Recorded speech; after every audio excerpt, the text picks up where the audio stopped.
Hello बच्चों, very good morning. Welcome to target series for class 10th में today we learn very most important sum from coordinate geometry chapter 7 exercise 7.2 sum number 10 होगा प्यारे बच्चों, जो कि काफी time exam के अंदर पूछा गया, जहां पर आज हम सीखेंगे कि एरिया ऑफ रोम्बस कैसे हम कोऑर्डिनेट ज्योमेट्री के अंदर सॉल्व करते हैं। तो चलिए स्टार्ट करेंगे। प्यारे बच्चों, सम हमें बोला find the area of a rhombus, हमें रोम्बस का एरिया फाइंड करना है ऑफ इट्स वर्टिसेस, जिसके वर्टिसेस बोले गए हैं this this and this. After that taken in order बच्चों, उसको हमें रखना है ऑर्डर के अंदर। यदि भी कुछ बिना ऑर्डर के उसको हम रखेंगे तो वो हमारा आंसर रॉन्ग आएगा ऑलवेज। तो देखिए ऑर्डर कैसे मेंटेन होगा, ये हमने यहां पे फर्स्टली रोम्बस बनाना है। रोम्बस ड्रॉ कर दिया बच्चों।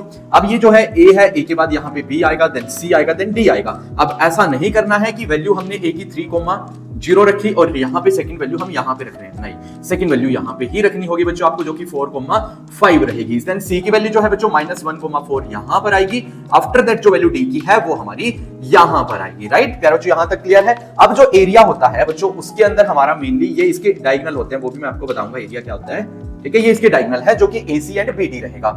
एरिया क्या होता है हमारा, एरिया ऑफ जो रोम्बस होगा बच्चों वो होता है 1/2 डायगोनल 1 मल्टीप्लाइड डायगोनल 2, यानी कि प्रोडक्ट ऑफ इट्स डायगोनल। तो मान लीजिए हमने AC को इसका फर्स्ट डायगोनल मान लिया और BD को इसका सेकंड डायगोनल हमने मान लिया। बच्चों हमें AC एंड BD फाइंड करना होगा यदि हमें इसका एरिया फाइंड करना है तो, राइट। और D एक जो हमारा डायगोनल 1 है, डायगोनल 2 है, उसको हम कैसे फाइंड करेंगे, उसको हम फाइंड करेंगे जो है डिस्टेंस फार्मूला से। कहां से, डिस्टेंस से बच्चों, क्योंकि AC हमारा डिस्टेंस से ही फाइंड कर सकते हैं, कोऑर्डिनेट तो नहीं निकालना है हमें, ना रेशियो निकालना है बच्चों, यहां सेक्शन तो नहीं लगेगा। पर ये फार्मूला जो सेक्शन यूज होता है उस एक्सरसाइज में है, घबराना नहीं है, यहां पे डायरेक्ट आपको डिस्टेंस लगा देना है। AC हम निकालेंगे बच्चों, फार्मूला आप सभी को याद है क्या है, x2 - x1 का स्क्वायर प्लस y2 - y1 का स्क्वायर। प्यारे बच्चों अब नीचे रखेंगे हम इसकी वैल्यू, आप जानते हैं जो फर्स्ट होता है x1 देन y1, नीचे की साइड जो होगा x2 और दूसरा y2 होगा बच्चों। तो वैल्यू कैसे रखेंगे, माइनस का 1 पहले आएगा क्योंकि x2 है, ये बाद में आएगा, यानी कि माइनस का 3 का स्क्वायर हो जाएगा। प्लस बच्चों y2 की बात करेंगे तो वो हमारा 4 हो जाएगा, माइनस का 0 देन इसका स्क्वायर करेंगे। प्यारे बच्चों माइनस का 1 माइनस का 3 माइनस का 4 हो जाएगा,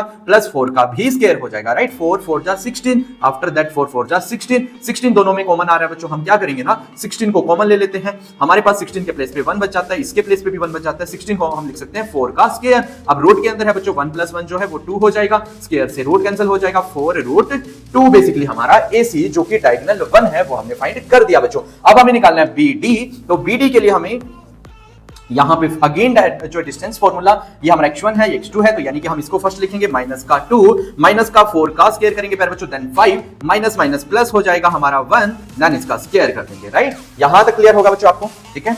तो अब इसके बाद यहां पे आएगा हमारा -1 -5, राइट, ठीक है। अब इसके बाद इसका हम स्क्वायर करेंगे, 4 और 2 हमारा 6 हो जाएगा प्यारे बच्चों, माइनस का प्लस माइनस का 6 यहां पर हो जाएगा, जो कि हो जाएगा 36 + 36 36 यहां से हम इसको कॉमन ले लेते हैं। जब दोनों जगह से कॉमन आएगा तो यहां पे 1 यहां